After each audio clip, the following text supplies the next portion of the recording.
Hey everyone, I just want to do a quick little video here, show you some what I'm doing on the interior of this thing, because when I put it all together and when it's done you won't be able to really see it very well or what I did, but I'm going to do it anyway, even though I won't be seeing it. It's going to look cool to me anyway. But what I did is I wanted some kind of a panels in here or something to kind of give it a little eyeball when you look in through the windows and stuff.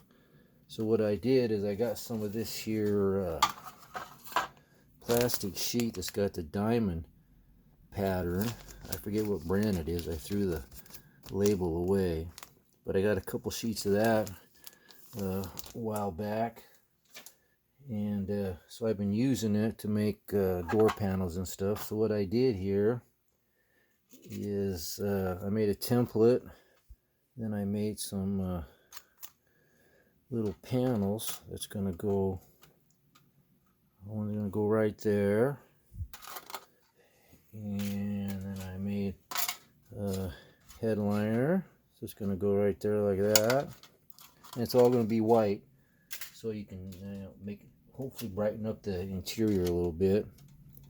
And then I got one for the door panel there, and then I'll round the edges a little bit on it. And I got a couple patterns over here for the seat. It's going to have a bench seat in it. And this is made the pattern out of a little piece of paper, and that's going to be for up here on the side, like so. So that should kind of give it a pop. Everything's going to be black, and you look in there and that'll be white. So when you look in the windows here, you'll be able to see a little bit. And then I found some of this tape. I can't remember where I got it, but it's all kinds of, kind of like the old Auto World really thin tape from back in the day. There's all kinds of colors in here, and I haven't used it much, so I thought I would use it on the interior for the metal strips that hold the wood or whatever in the bed of a truck or van. And I used the prism tape, shiny looking rainbow stuff, just in case it didn't work. I didn't want to waste the chrome tape. Plus there's lots of other colors. So I wanted to see how well it stuck, because that's not much surface to be sticking to something because it's so thin. But I did this last night and they're still holding down pretty good this morning. They're not peeling up anywhere, so I think I'll go with it. And you could always like dull coat it or gloss coat it if it's on the outside or something. It will hold it down better, but I'm not going to do that on this. But I just want to see how it works. So that's something else when the body's on there and you look in the window, you know, obviously not now because the lighting's not good, but it'll give you something to see in there when you're looking in there. So anyway, I want to show you all this and how it's going to look when it's done, and because you probably won't be able to see it that good, like I said. And you know, they also make that stuff in a pleat pattern. I mean, you can use it for all kinds of things, but I use it for interior stuff, kind of get a little pattern going. So anyway, I just want to show you guys that real quick, and something else I want to show you, so hang on a sec here and we'll be right back. Okay, I was watching some videos this morning, and Rob over at Time Machine Scale Models was posting some of his old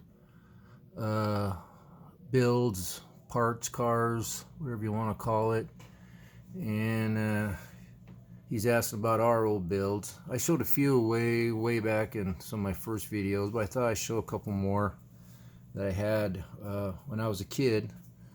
That's how old they are. I had more, but a little conflict when I moved out back in the mid-70s, and my brother got mad because that's a long story, but make it short, while I was gone, he went out in the garage and threw away all my stuff that I didn't take with me, old toys, all my models, stuff like that. So yeah, wasn't very nice. I still don't like him for that. But anyway, because it was a stupid reason he did it, but maybe someday I'll tell you that story. So I don't have a lot of my old stuff, but everything after about late 70s, early 80s, you know, I got married and I was still building and I was buying stuff. But when a car didn't go too well, or I had parts, or I tore it apart, most everything I did, let me show you here, went in those kind of things. I just tear them apart, put all the parts in there. Some of the parts in there, you know, from way back in the late 70s. And then the stuff I don't want, that I building, even with some of the newer kits, I put them in a box, and I make sure stuff I don't need. And when the box gets full, I get a prepaid shipping box, throw them in that, stick it on eBay, and give somebody else a chance. There might be something in there they could use instead of me throwing it away or just sitting around here. But most everything I just part out and put in there. Helps me keep track of it a little bit better. But I do have some old builds I want to show you from way back. One is that one, and there's not much to it. It was in the box, and luckily I kept it, and I never finished it. There's no interior, I mean, there's no chassis, there's no motor. I just glued the wheels up in the fender wells, because that's the look I was going for. Let's see, why is it not focusing? There we go, kind of. Yeah, fun. Anyway, I put a little Trans Am scoop in it, and I think that might have been the shaker scoop thing from a Trans Am. I puttied on the hood. My putty skills back in the day was just learning. I did the little spoilers on the front, and you know, I molded in the rear spoiler, which wiped out the trunk line, so there's no trunk anymore. But that was just something I had, and back in the day, you know, obviously around 76. So, and then another one from way back, that thing there, I took about a 65 Corvette and grafted on about a 76 Corvette nose to it. I didn't know what I was doing. I think I seen it in the magazine and I thought it looked pretty cool. This one here has no chassis, no motor or nothing. It's just something I was messing around a long time ago, and I found it, so I just stick it on the shelf. Kind of brings back the good old days. I don't know what's going on with the focusing here, but and this has got, I don't know if you can see the cracks in the Bondo there. I flared the rear fender wells. That's something else. There's some big cracks there. Old model car magazine, Model Car Science, I think it was back in the day. Told you how to make flared fender wells by gluing a piece of solder around the fender well and then puttying in and getting the flow you want. You know, if you want it, you know, kind of tapered in or just straight down or whatever. So I was messing around with that, and that's as far as it got. That's as far as it'll ever get. I just stick it on the shelf and look at it every once in a while. Brings back some memories. And one more really old build I built back in high school. That old weird proportioned 69 Monogram Camaro. That was white on the box when it first came out. This used to be white with orange stripes. One of the very few models I ever redid. Usually I just leave them. But I redid this and painted it all orange. And put my favorite tires on it. I love those big old white MPC, I think it was, meats.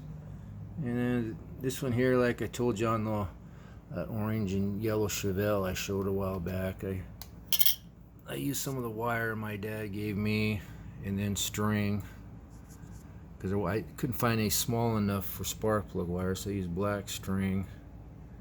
You know, And some colored real fine string there for alternator wires. I don't want to have to do this over again, but I don't know what's going on. There, maybe that's a little better. But I did some wiring in there, you know. That's, you know,